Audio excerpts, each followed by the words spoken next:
All right, Mayor, members of the council, thank you very much for this opportunity to come speak to you. I'm going to give a little bit of background as to the reason why we're here. As everyone knows on council, on October 23rd and 24th of this year, we had a retreat. And during much of the retreat, City Council focused on what could be done to reduce violent crime in the city.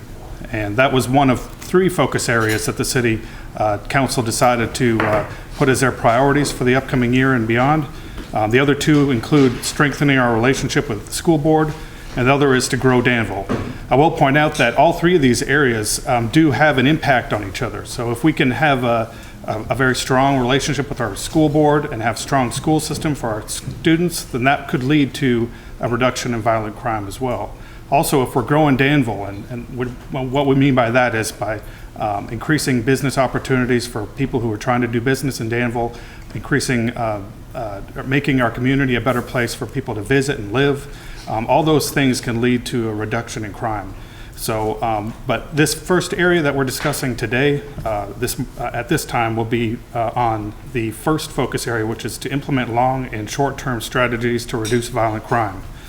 And the plan for tonight is for the chief to provide some background information on the issues that we're dealing with right now.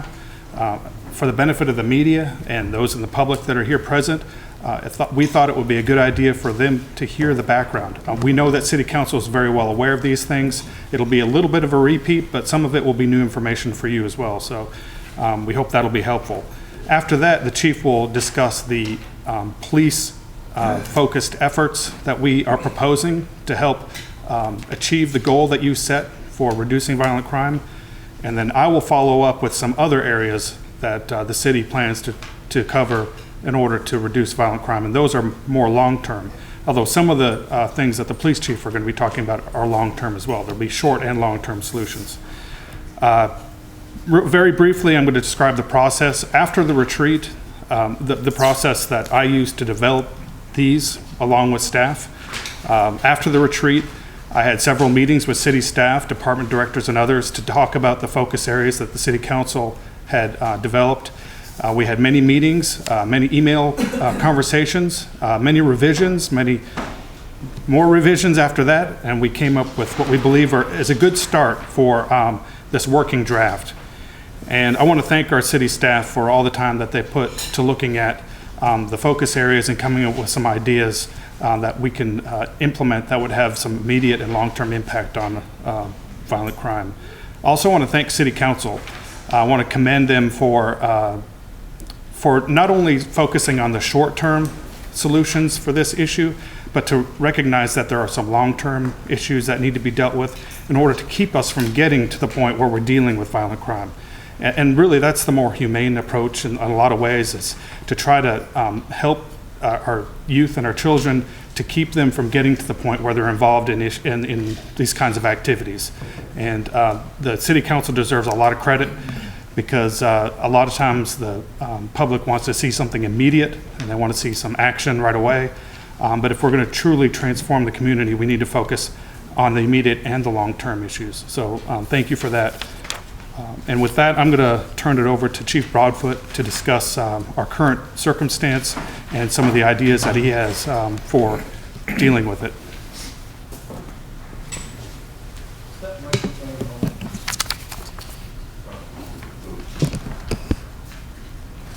No, nowadays.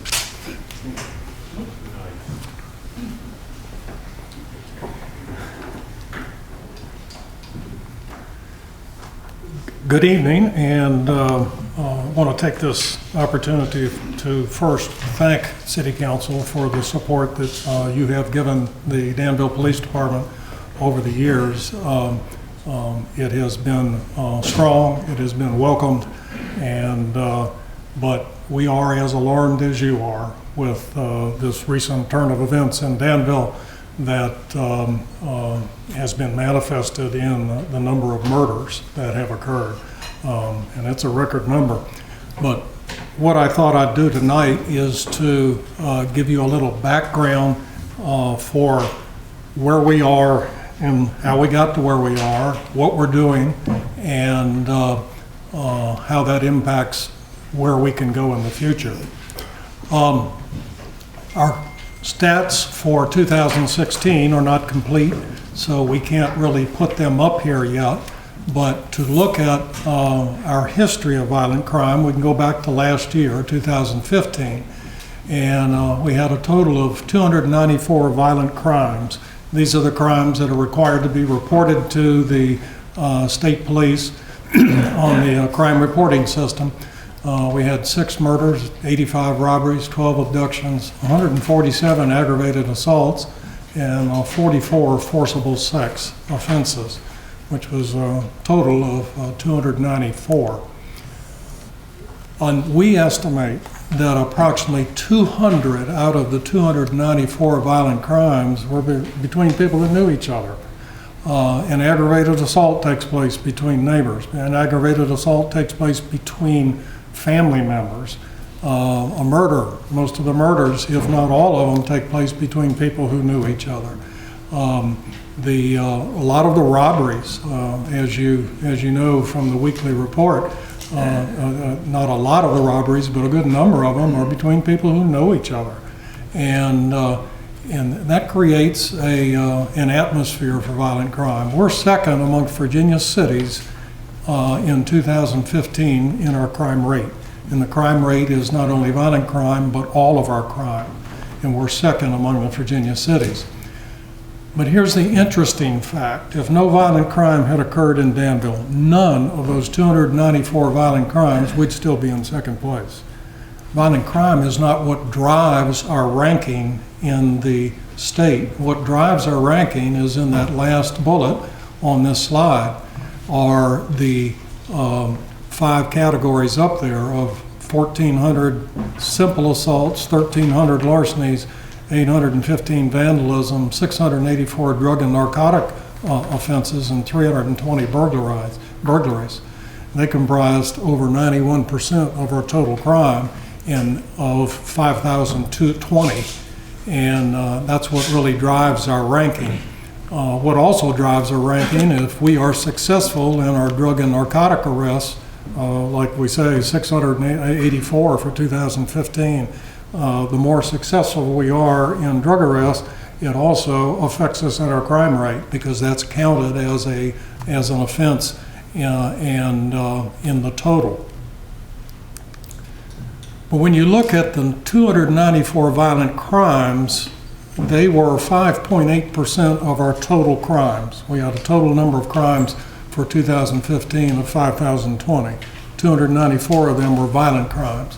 So when you look in comparison with Danville with some other cities around the state, you can see what those comparisons are as far as what the percentage of their total crime, how much of it was violent crime.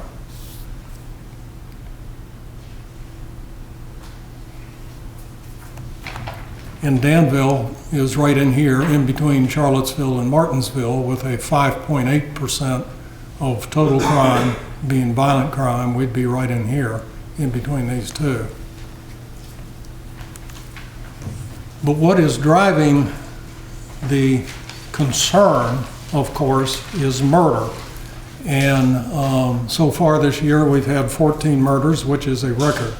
We average almost 5 per year. In a document that was sent out last week to council, we listed all of our murders that we had recorded since 1953. And the average for the years that we did have records for, it averages almost 5 per year.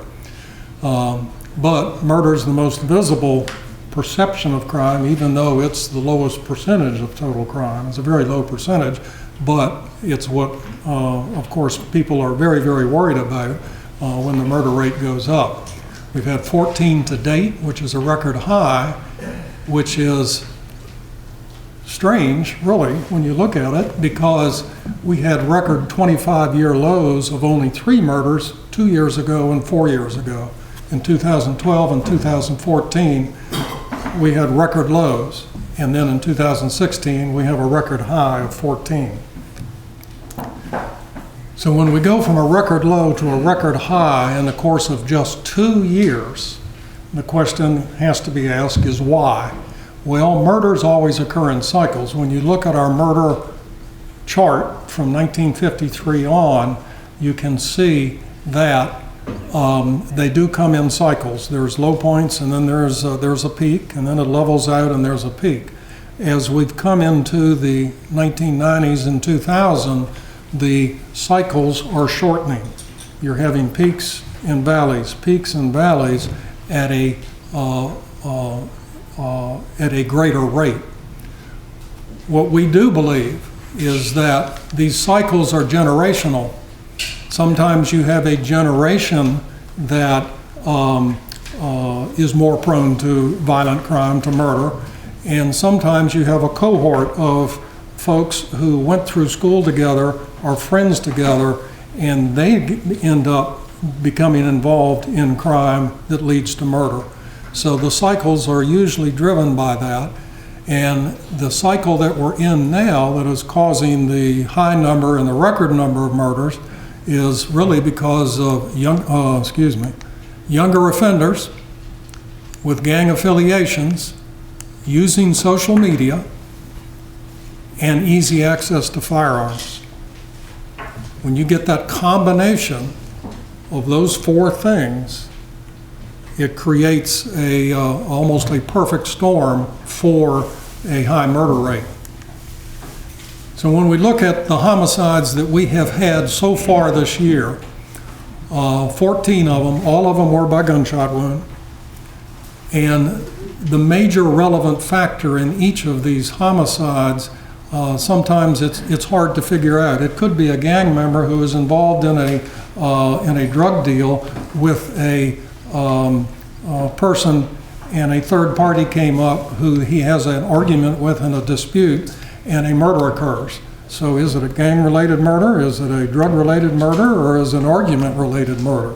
So it's kind of hard sometimes to figure out what the major relevant factor is in our murders. But the best that we can do is we believe that in 5 of our murders, they were gang-related. 4 of them were arguments between people over various things, whether it doing the dishes or a dice game, something like that, domestics, other criminal activity. They were involved in maybe selling stolen property, and that led to a gun being pulled and a murder occurring. And then we had 1 robbery that ended up in a murder. So those are our 14 murders that we've had this year. Other relevant factors that impact the murder rate are, of course, what everyone is concerned with. It's what we have listed there, and that's a partial list: the parenting, poverty, housing, education, and employment. That all contributes to that mindset of murder. But the new trends that we're going through right now in 2016 is the gang factor. What we're finding that the age range of most of these gang members is approximately 14 to 25. There's 1 or 2 younger than that and a few older than that, but the majority of them are in that age range. What we're also finding is that the access of these gang members to firearms is just alarming. Since January 1st of this year, we've had a total of 89 firearms stolen in the city of Danville. 42 of them were from unlocked vehicles. That can easily be prevented. And we don't know how many have been purchased with straw purchases, which is a gang member who knows somebody who is legally able to purchase a firearm, gives them the money, they go in and purchase the firearm, and then turn that firearm over to the gang member. Knowing the number of straw purchases is kind of hard. But murder by firearm is becoming a statewide problem, and it's also becoming a national problem. And this is from 3 days ago in the Richmond Times-Dispatch. Richmond's experiencing a 40% increase in their murders from last year. And Leonard Berry, the Richmond Deputy Commonwealth's Attorney, he was quoted in the paper as saying, "In the last year, there doesn't seem to be any way we can get people to stop getting and using guns anymore." It's, like I said, it's almost a perfect storm of the access to guns. It's a lack of responsible gun ownership. When 42 weapons are stolen out of unlocked vehicles, that's a serious problem. Our preliminary statistics for 2016, we were looking at, of course, the number of murders for 2016, but when you look at our overall crime for 2016, preliminary statistics, we won't know until March when we reconcile everything with the state police, but our total violent crime numbers will likely increase. Number one, because of the murders. We had 6 last year, and we've had 14 so far this year. Our aggravated assaults are going to increase, and the reason why is that with these gang murders, we've had a number of retaliation shootings into homes, drive-by shootings. And if somebody shoots 1 bullet into a house and there's 5 people in the house, that's considered 5 aggravated assaults. So when you have these retaliation shootings into the homes, it drives up the aggravated assault rate. So we're going to increase for 2016 in the number of violent crimes. But overall crime is likely to decrease by, we estimate, about 10%. We're going to see significant reductions in burglaries and larcenies. And so our overall crime will decrease, but our violent crime is going to increase slightly. So that leads us into the mandate from council to focus on 3 areas. In the area, of course, that the police department is most heavily involved in is focus area number 1, which is up here, which is implementing long and short-term strategies to reduce violent crime. Well, we've got a number of police-focused efforts that I'm going to go over, and then the last few slides are, I'm going to turn the microphone back over to the city manager, Mr. Larking, to cover those. But what we're proposing is creating a gang task force from various agencies, and that's not just law enforcement agencies. That's also schools, Commonwealth Attorney, any of the folks that are out here that have a say in what we're doing, the detention home, adult detention, the sheriff, the community services board, any of these folks that have ideas and information about the gang activity here in Danville and how we can deal with it in a concerted effort with all of our skills and abilities brought together. What we're also doing within the police department are this second bullet here. We've got a focused deterrence on gangs. We've actually created a gang task force within the police department, and we're concentrating on these things here to make sure that we can focus all of our effort on the gangs that are out there right now, and make life tough for them so that they don't have the opportunity to use a firearm and commit a murder out here. We've had great success just here in the last 2 weeks, and with some very, very good cooperation between our department and the Commonwealth Attorney on a number of search warrants. And so we're very hopeful that we've been able to change the dynamic a little bit here for the rest of the year. One thing that we feel that we do need is increased funding for our informant fund. The days when an informant is happy with $25 for information are long gone. And we need to increase that capability to be able to pay appropriately for important information. We also want to continue our successful burglary reduction program. We had 89 firearms stolen to date this year. 42 were from vehicles. The rest were, almost all were from homes and buildings. And what we've been able to do here is as short of time as 3 years ago, we were having over 500 burglaries a year, and we brought that down below 300 so far. We may just crack 300 by the end of the year, but what we've done that with is using some crime analysis techniques in trying to predict where the burglaries would occur, and then sitting officers in those areas and then looking for the people that are most likely to be committing these burglaries, and then trying to prevent that from happening. And it's one of our very, very successful programs, and we do want to be able to continue that. Additional community policing activities that we've discussed with the city manager and that he is in agreement with is to work with council to create a housing incentive program for any law enforcement officer who may want to live in some of the neighborhoods that we heavily police.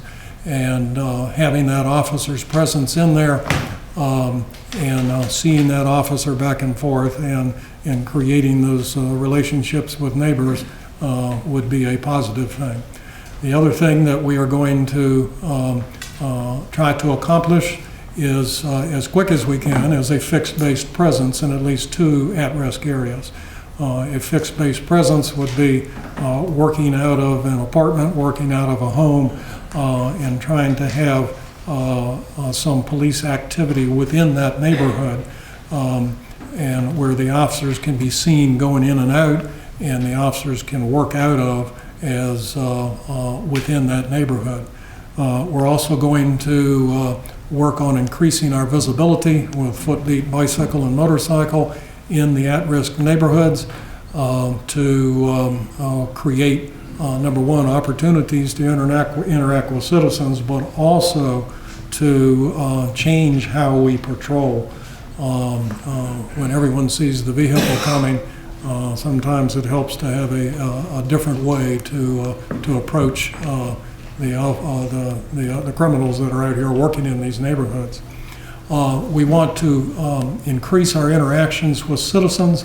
We do have permanent beats. We do our best. I can't say we have permanent beats, and we do our best to keep permanent officers in those beats. And but sometimes sickness and or vacation and training interrupts that, but we try to keep the same officer in the same beat as much as we can for obvious reasons, because they get to know everybody within that beat. They get to know who is doing what and what vehicles are supposed to be out and what vehicles are normally running around at 2 o'clock in the morning. And we've had great success with that, and we've had permanent beats for decades. But what we're going to do is increase the interaction and mandate an increased interaction. And there's a way that we're going to talk about in just a few minutes how we're going to make that time available to the officers to be able to do that. The other thing that was a suggestion by city staff was that a development of safe zones for children and others to go to when they feel threatened, which can, of course, right now it's the schools, but that may be other places, churches and or fire departments or whatever, if someone does feel threatened, and be able to make those things available. The other thing that we want to continue to work on is the closer collaboration with the schools. We do work very closely with them right now with our school resource officer program. We've got, when we're fully staffed, we've got 5 school resource officers who are out in the middle and high schools, and they also have responsibility for the elementary schools, not on a full-time basis, but they swing by those schools. But we're working very closely already with the high schools because of the recent gang activity and the murders, because some of those gang members are school students. And we need to make sure that the violence out here in the street does not end up in the schools. And so we're sharing information, we're sharing intelligence with the school to make sure that they can stay on top of this also. What we're also going to work on is developing public awareness campaigns, gang awareness education that is always ongoing, but we need to refocus that effort to make sure that parents know what to look for, and that parents also need to know where the resources are if they find that their child is in a gang or expressing interest in a gang or is leaning toward that kind of behavior. The other thing that we want to do is to promote responsible firearm ownership. We do have a program that we've had in place for a while, which is called Where's Your Gun? And we're going to revamp that. We're also going to put a counter on our website, and we hope that the media picks it up. And whenever a firearm is stolen, especially out of an unlocked vehicle, we don't want to shame the victim, but we certainly want everyone in town to know that we just had another firearm stolen that could have been prevented, and that very firearm may end up causing a murder in the next week. And hopefully by making everyone aware that if you own a firearm, there's a responsibility to do it responsibility, to make sure that it does not get into the hands of someone who is going to use it in a criminal manner. The other thing that we're going to do to help in this effort is expand our use of technology. We are very, very proud of our transparency efforts. That is one of the hallmarks of community policing. It's one of the hallmarks of the President's 21st Century initiative on policing, is to, when the community knows what you're doing and you're very open with what you are and where you are and how you're doing your job, we've been very, very transparent. In fact, we're very proud of that we've been very transparent with all of our operations and with our crime rates. And we also want to enhance that with our community crime map. Now, of course, that requires the internet connection, but there is a wealth of information when you go on our website under the crime mapping that's there. The other thing that we do want to do is to expand the use of the fixed video monitoring. We have video monitoring, of course, in the River District. That was part of the original plan. We cut our teeth, so to speak, on that, and learn the pros and cons and the pitfalls of that implementation. And we are going to recommend that we expand that to choke point intersections in the city, and then eventually into at-risk neighborhoods where we feel that a fixed monitoring would be very good. There's a lot of concern about that, a lot of civil libertarian concern, but Virginia has limited the length of time that you can keep a video from a public system like that to 7 days. So it would be used really after the fact if we have some type of crime or some type of incident where we have to go back and see who was there or who was near there or who was leaving the area, and then use the video to help in the investigation of those cases. That is turning into nationwide one of the best ways to deal with crime problems is the video monitoring. The other thing that we're going to recommend is the fund acquisition of a gunshot detection system. This is a system of microphones that are installed in areas of the city that we feel are most prone to gunshots. Not only do we have gunshots that end up in murders, but we have a number of gunshots that are fired throughout the day and night, and it's increasing. Just in the number of calls that we get, when you track them over the last 10 years, it's been increasing. And a gunshot detection system by triangulation with microphones that are up can pinpoint instantly where the gunshot came from. They claim within 15 feet, and then you can immediately dispatch the officers there. It can also tell if someone is driving and shooting, because the gunshot will be tracked here and then here and then here. So we know that whoever is doing the shooting is moving in a certain direction, and we can do that. So we're really excited about that possibility. It is expensive, but it is in use in a number of cities. Richmond is one, and a number, Washington, D.C. is another. There are a lot of places that are going to this because of its ability to get an officer on the scene very quickly after a gunshot occurs, and then gather evidence and talk to people and learn exactly what happened. And then the other budget request that we're going to make were, we currently have a crime analyst, Jason Smythe, who's back here, right here. We hired him from up in New England. He came down, very, very talented and educated individual. We have him on a grant right now. And when that grant expires, we're going to ask council to continue funding that position.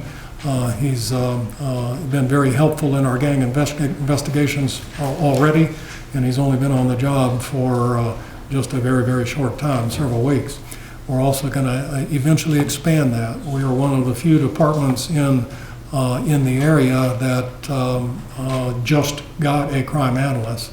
There are several other departments around that have as many as 4, but it is one of the best ways to use and mine all of the data that has been collected over the last 10 to 20 years and be able to figure out the patterns that are out there and help in solving crime. We also feel that we have a need for a property and evidence technician position.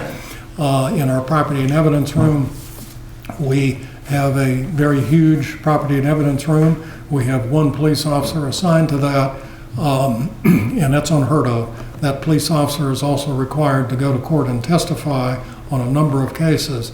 When we checked with just about every other police department in the state of Virginia, almost everyone has got 2 and 4 people managing their evidence and property room, and they never testify, if ever, in court. And our officer is overworked, and when you get overworked, what ends up is the possibility of making mistakes, and we don't want that in our evidence room. So we're going to ask for a second position down there. The other thing that we're going to go for and ask for is a council's approval and support for a false alarm reduction program. Out of all of the calls that we answer every year, we answer more false alarms than any other call. 911 hangups, disturbance calls, false alarms are the greatest number of incidents out of all the ones that we answer. We answer over 4,000 of those per year, and the vast majority of them are false. There are ways to deal with that. You can hire a employee, pay them a full-time employee, pay them a wage, and have them deal with all of the contact of people, registering of all the alarms, and billing people and setting fines by ordinance and everything like that. That's one way. The other way there are companies out here, and we are already entertaining bids from these folks to take a look at what it would cost, but there are private companies that handle all that for you. Council would set an ordinance, turn it over to the private company, and they handle the entire program and the fining and everything. And the final issue, as far as the police-focused efforts, would be additional patrol vehicles. We do have a need for that. We are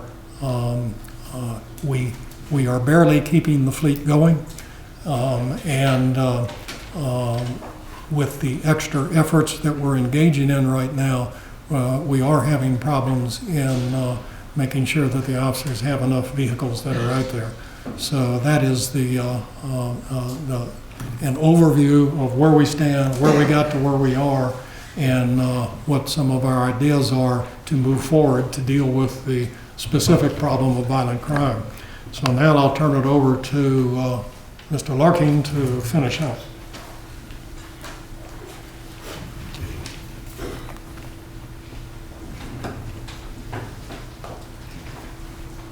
Thank you, Chief. So I'm going to cover the other efforts that the city is proposing, and first is to form a youth services task force which would be consisting of professionals from local youth-serving agencies like Big Brothers Big Sisters, Boys and Girls Club, departments like social services, the Danville Public School System, and others who would work together to help provide wraparound services to youth and children before they get to the point where they're involved in criminal activity. So we'll be focused on at-risk children, people that have been identified as having the possibility of getting into activity that isn't appropriate, and try to get them the services they need so that they can turn it around before it goes too far. The next is to continue the city's effort on blight eradication. One of the things that studies have shown is a big cause of criminal activity is the blighted condition of neighborhoods. If we can continue our aggressive effort to deal with blight and help our neighborhoods, then we believe that will result in a reduction in crime. As part of that, we want to consider a graffiti program that other cities have done. It's a graffiti abatement program, which would be available to private property owners should they experience graffiti on their property and want help with removal of that graffiti. We can have a program to help with that. It wouldn't be punitive to the property owner because it's not the property owner's fault when graffiti hits their property. So it would be a help to that, and it would really be focused on anything that's able to be seen from the public right away. The other thing that we want to focus in on with regard to blight eradication is possibly expanding our rental inspection district. We have some very successful rental inspection districts. When investor-owned property is in certain neighborhoods or prominent in certain neighborhoods, and we have a rental inspection program, then that enables us to make sure that people are living in at least a minimum standard of housing. And we believe that has resulted in some very nice neighborhoods in high rent areas. And if we can continue that, we'd like to continue that. And also, as you know, we've been working on the Community Development Corporation, establishing a nonprofit community development corporation.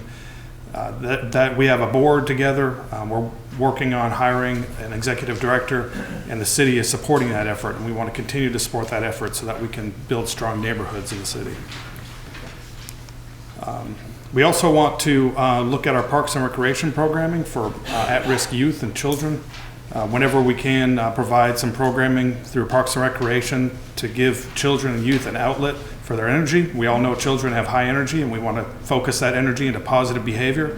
So if we can develop Parks and Recreation program and library programs that help reach out to those folks, those kids, then perhaps they can, that time will be well spent. Also, we want to suggest that the city develop a community wealth building task force, which would focus on workforce development, trying to get people trained for the jobs that we have available here today. I often hear people talk about that they're having a hard time getting a job. We actually, if you talk to our economic development department, there are plenty of jobs within the city and near the city available to people who are qualified.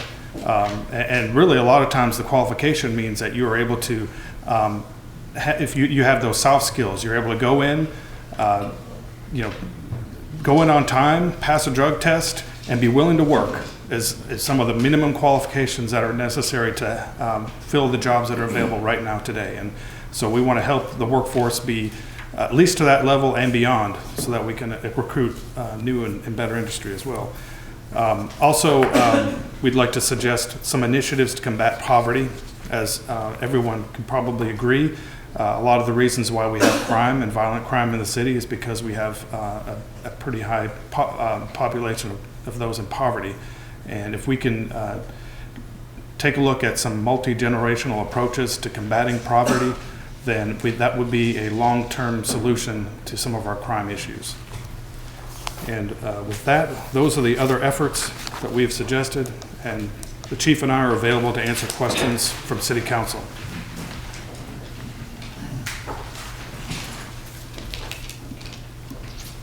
Mr. Clark, and I have already got Alonzo, Lee, Gary, and Larry, and we'll add to that. Starting with Alonzo. First of all, Chief, let me say thank you to you and your team, your staff for putting this together. Ken, thank you so much. As Councilman Campbell stated a couple of weeks ago in City Council, this is not pretty at all. This is real disappointing, very sad. Out of this number of people who have been murdered, 13 are African American. Yes. Which is very sad. In your presentation, you mentioned, and I'll be quick because other council members have questioned, generational cycle. Could you address in the African American community? You gave us a large presentation, very good presentation. In the African American community, what more needs to be done? And maybe you can specify which of those things really could help in the African American community. I can refer you back to slide number 7, which is the overview of the 2016 homicides. At the bottom one, and I'll pull it. What can help in the African American community are parenting, improvement of poverty, improvement of housing, improvement of education, and improvement of employment. Those things are critical to making sure that the youth in those communities don't fall off and are attracted to gang life. You mentioned fixed base presence in at least 2 areas. Are you at liberty to tell the Sheriff Council which 2 areas? We don't know yet. We've got some feelers out for where we can be, but there's a lot involved in trying to figure out where to go and what's available, and but we're going to work hard toward that. And here's my last, I have plenty of questions. This is my last question. I'll yield to other council members. One of the things that's on the last page is parks and recreation program for at-risk children and youth. Several of our programs, Ken, have been closed down, and I'm hoping that the long-term plan is to bring something back to council in regards to, we hear it in the community all the time, our playgrounds that the young people used to go to, they no longer exist. So is there a plan to bring something to council about opening up the playgrounds as it was in the past? Yes, we'll be bringing something that Mr. Mayor. meets that. Yeah. Lee?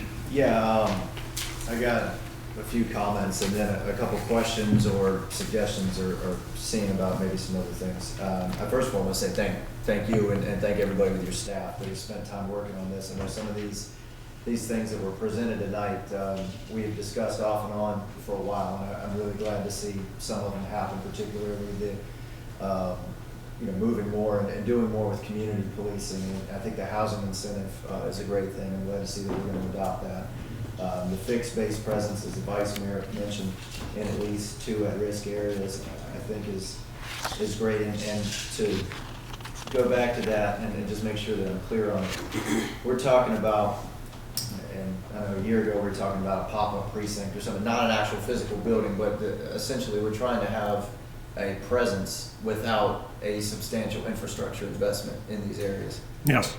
Thank you. I think that I'm all for that, absolutely. The police visibility, the foot patrols, I think are great. I'm glad to see us moving in that direction. There was 2 questions, I guess. I think the task force, by the way, another great thing that I'm glad that we're doing. If I had one comment or tweak to that, I would say that I personally would like to have at least one member of council involved with that, and if nothing else, for just to make sure that we're all on the same page and we're all working together. And also, if we can identify a dedicated community and or church leader out in the community who is involved in wanting to make a positive impact in this area, and the city manager and I talked about this right before the meeting, but I think the task force in and of itself is a fantastic thing. I think it's going to take the several different categories that were mentioned that are going to be a part of it: the Commonwealth's attorney, the police chief, the city manager, somebody from WW Moore, all these different groups working together. But I also think if we can have someone who has credibility out in the community and who is wanting to make a difference, who is on board with what we're doing, what our vision is and what we're trying to do, and then they can help us go out and implement that out in the community. I would also like to see possibly them involved in that task force. But at the end of the day, I'm with the city manager on that. I think the task force has to be with one goal in mind, and that is to get things done. It's not to have big public meetings with the media and stuff. It is a working group, and I think it's fantastic we're doing that.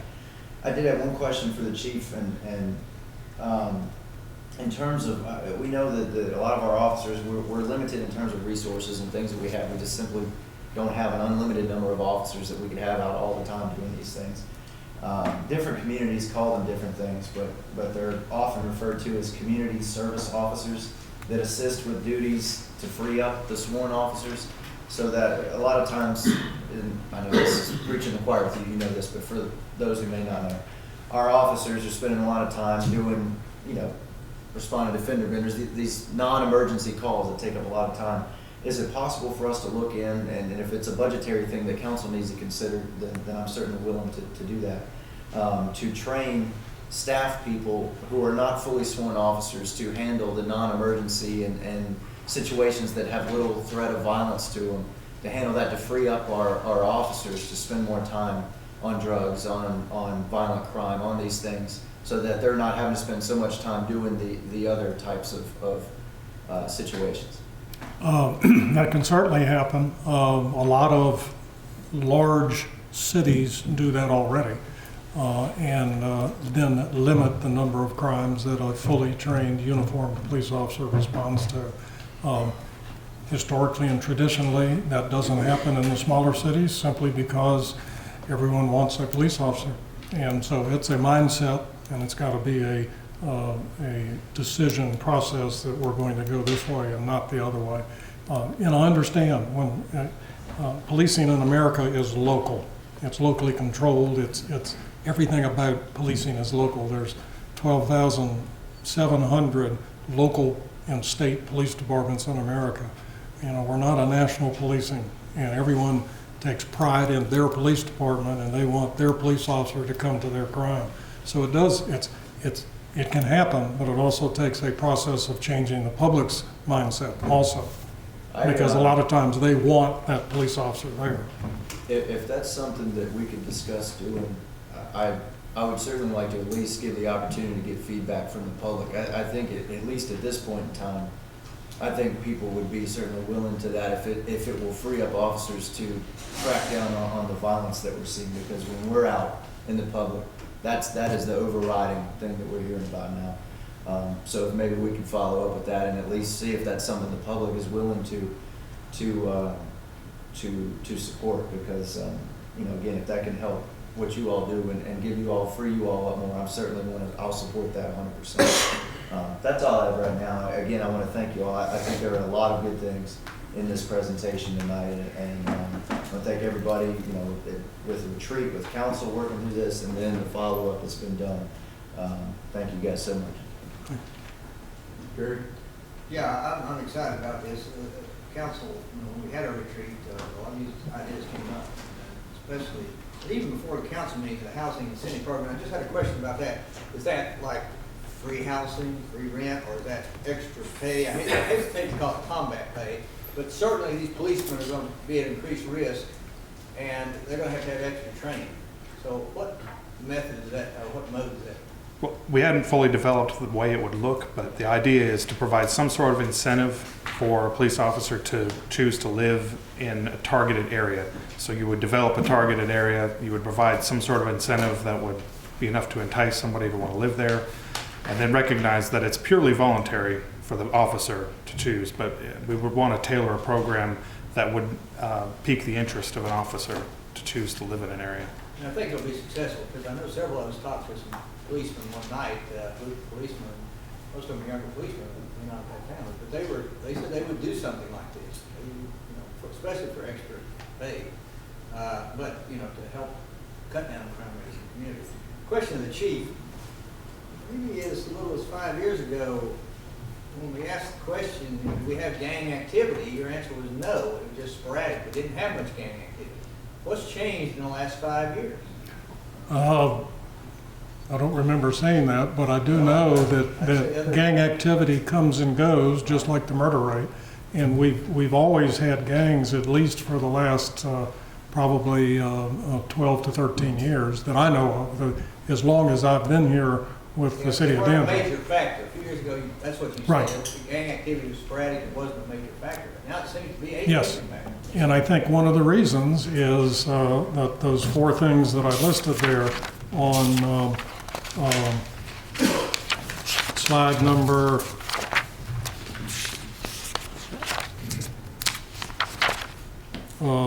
slide number 6.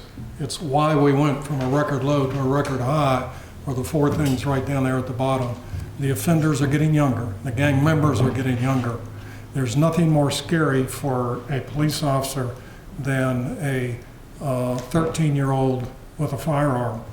There's no sense of responsibility. I mean, you'd much rather go after a hardened criminal who's 35 years old with a firearm than with a juvenile, because they have no concept of what that firearm can do and the consequences of it.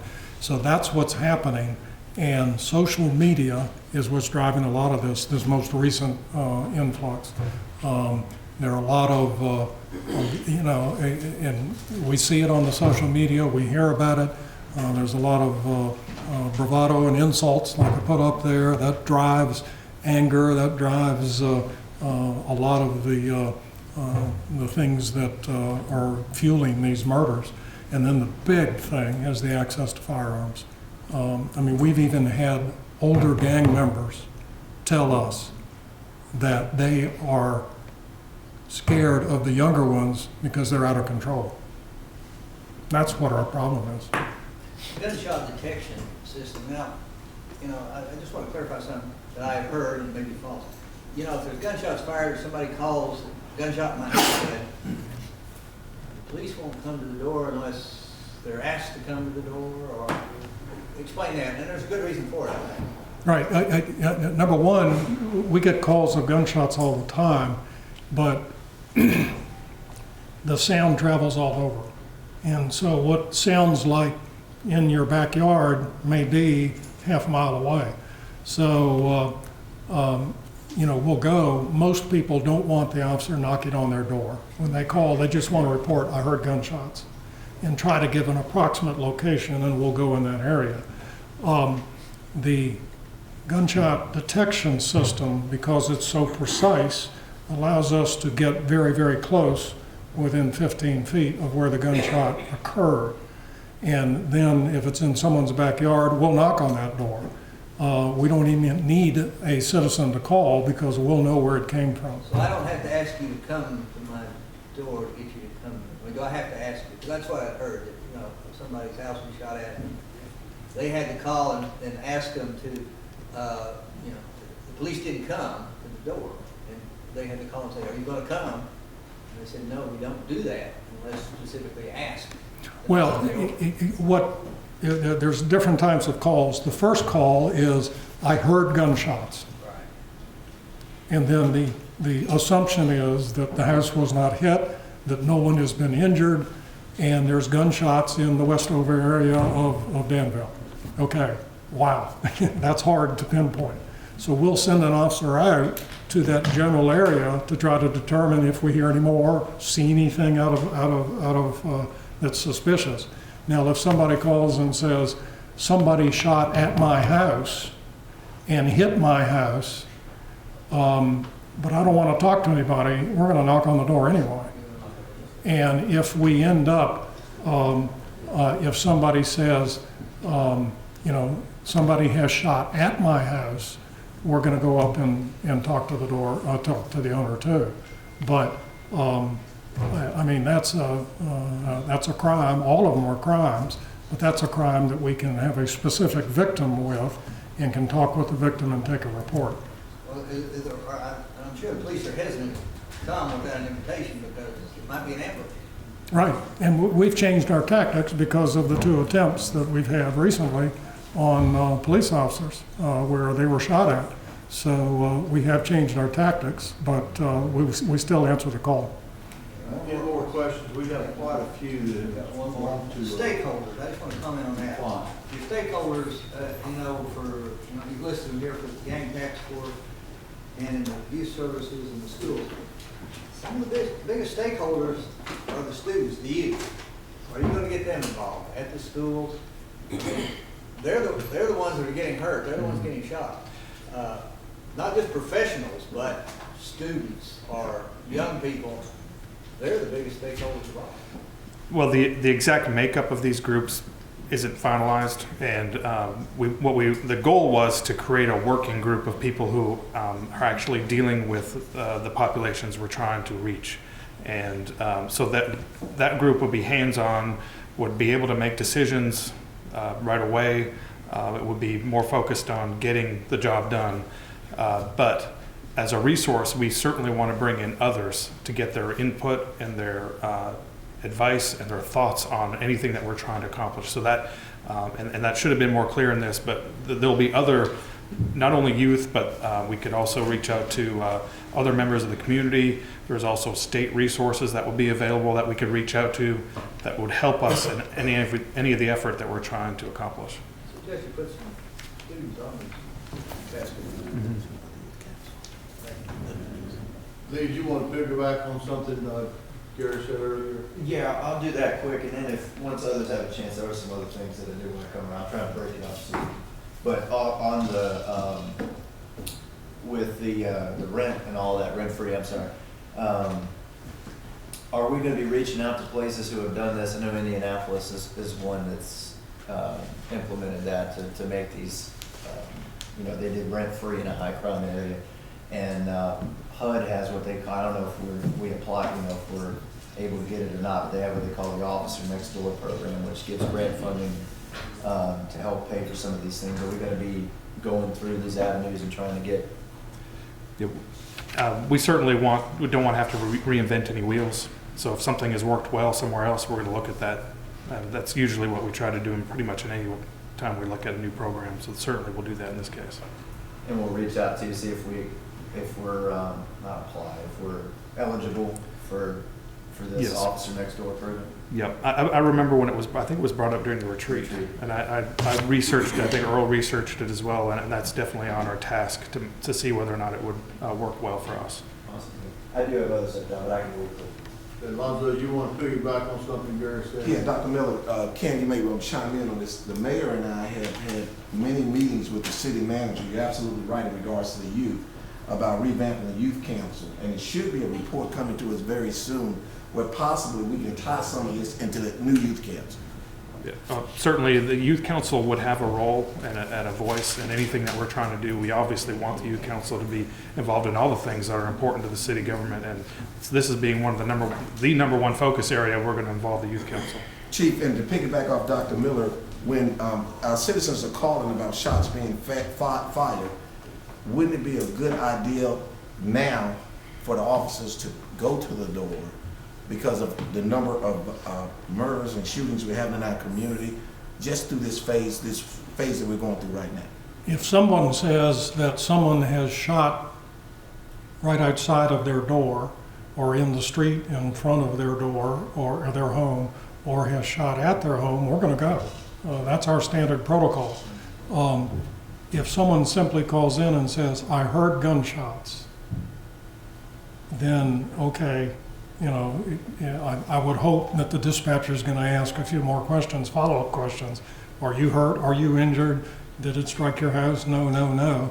Okay, thank you very much. We will send an officer out there in the general area. We don't go by that house because we've already gotten that information through the dispatcher. And I understand, and I understand about the ambush because we know what happened in one community with the police, but I'm just hoping that there's something that minds, just as the great minds put this together, I'm hoping that there's something that we can do to kind of coordinate that. Thank you. Larry? Oh, you have a Yeah, follow-up? just follow.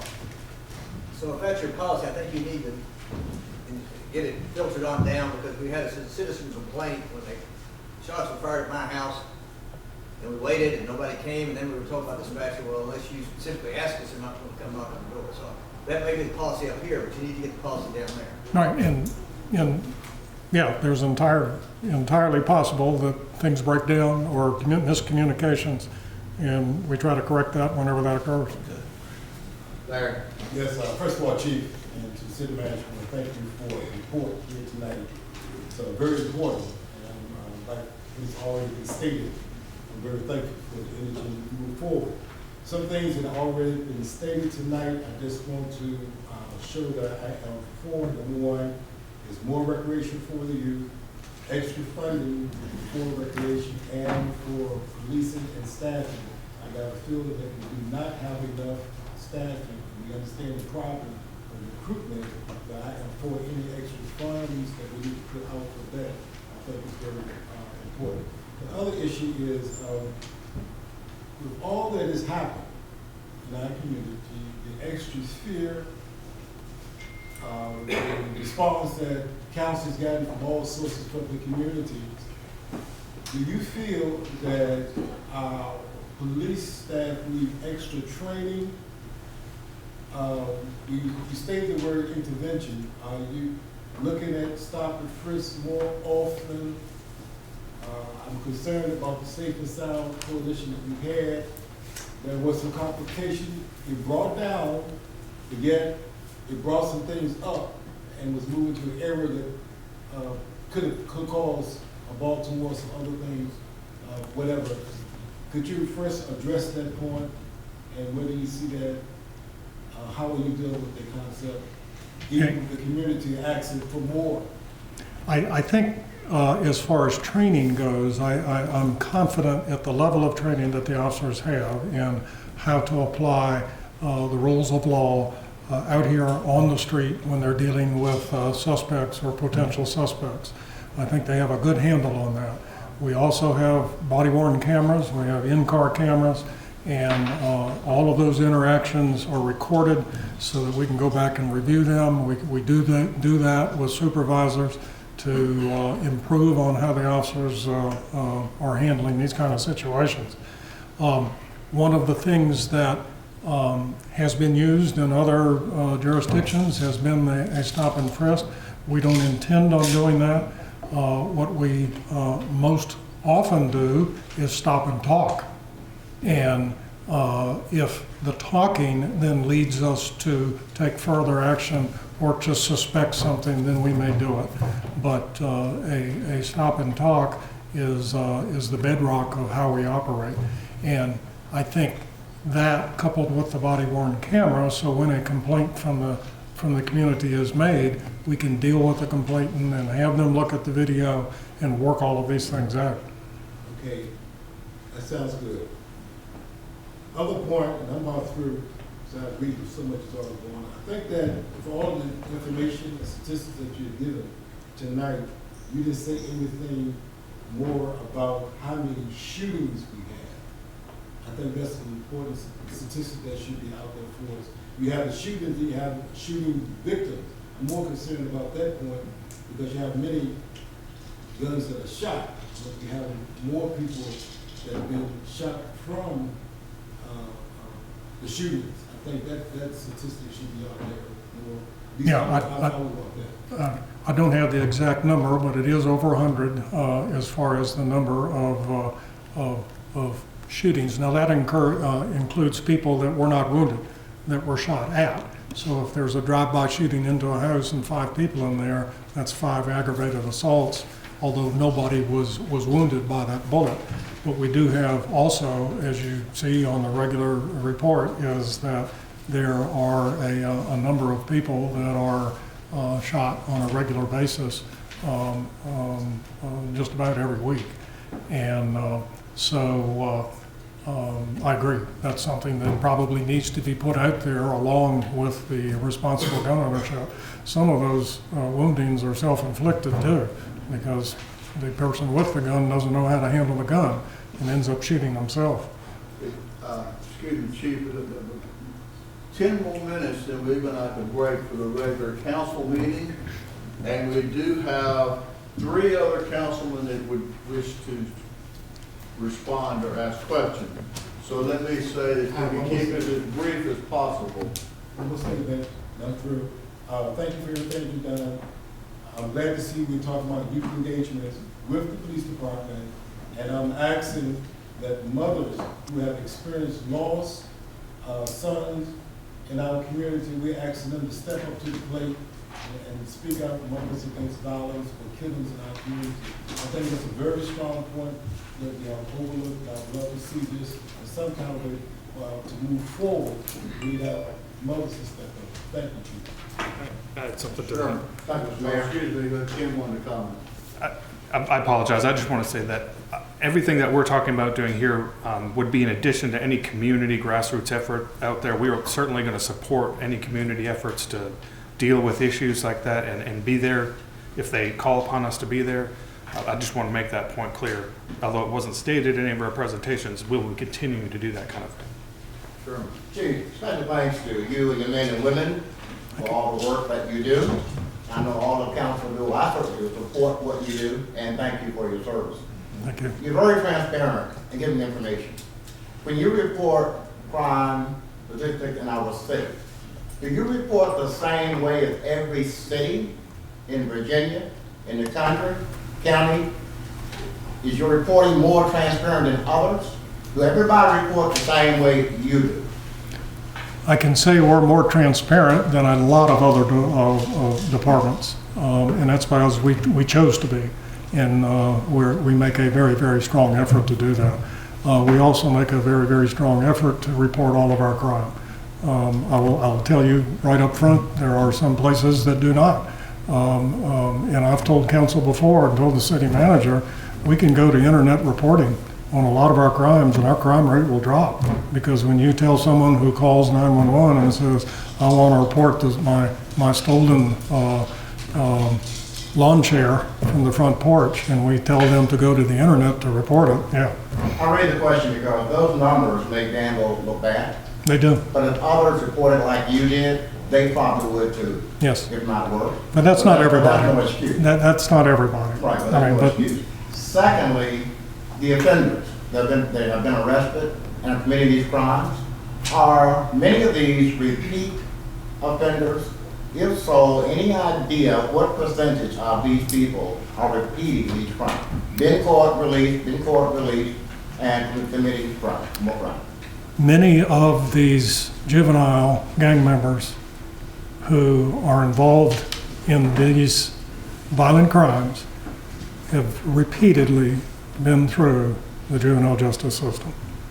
They have been in? Yes. And back out? Yes. Okay, and lastly, Mr. Mayor, any local, state, federal laws need to be changed to enhance what you're doing, your department's doing? Do you have legal handicaps that cause these problems to go on? They're being addressed, but to go on to be repeated and oftentimes by the same people. Are there legal handicaps? And what can we do to assist you? I appreciate the offer, but I think at the moment we've got just about all of the necessary laws we need. Thank you, ma'am. Well, yeah, thank you again, and thank your staff for all you're doing. Ken, thank you guys as well. I know you've really been meeting and working hard to get these ideas pressed out. Just real briefly, can you tell us how many officers work the beats per shift?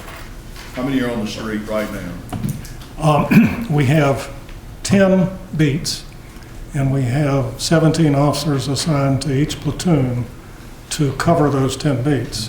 One of those, of course, is in the department. On daylight, there's usually 2 of them in the department.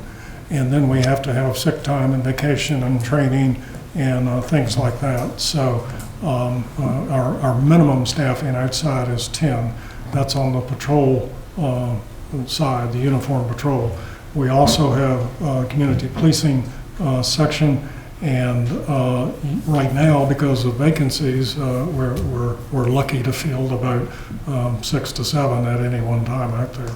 So if everything's working perfectly, yeah, we can have 23, 24 officers. What is more likely, we have about 17 or 18 at any one time. And how many? In the evening. Now, during the day, there's more because there's more staff people in the department.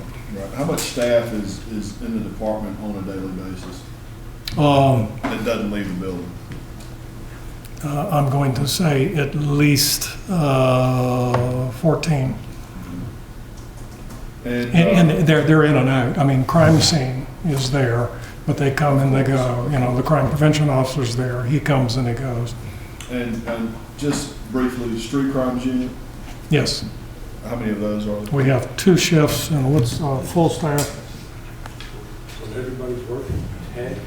and 10 per shift, so 20 total, plus supervisor. And what is our shortfall?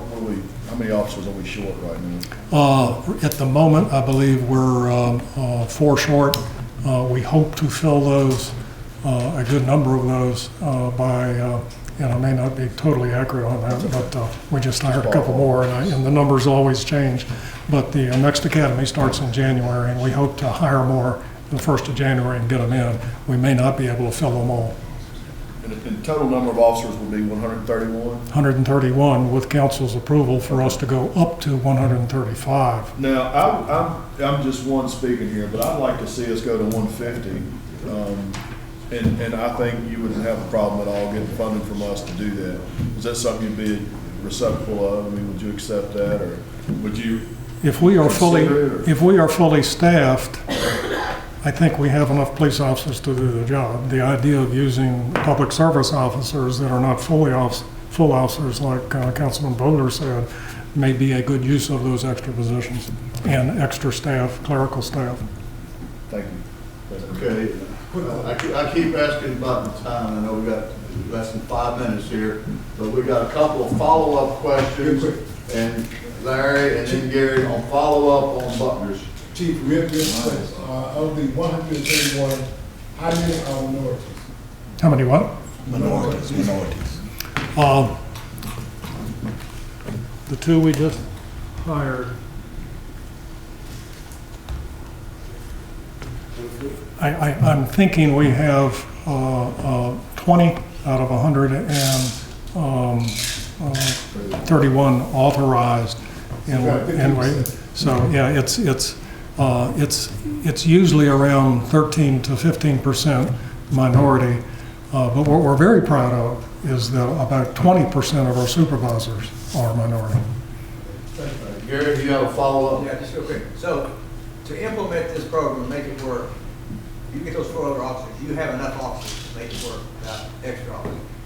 I think at this time, if we're fully staffed, we can do our job. Okay, and